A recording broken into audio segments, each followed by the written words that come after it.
Hey guys, Gaston with Rough Country. The Toyota 4Runner is all new for 2025, but one feature it did bring along from the previous generation is the nose down unlevel look.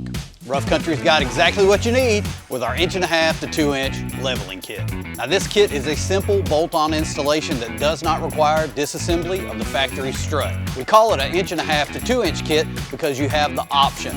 Depending on exactly how your 4Runner sits, you can dial it in level perfectly. If you only need an 1.5 inch lift, you're gonna go with our upper strut spacer. Now this is a corrosion resistant polymer spacer that simply bolts on to the upper strut.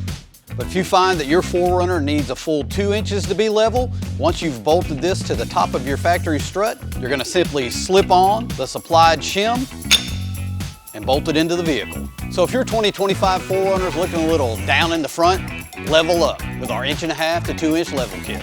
Available today at roughcountry.com.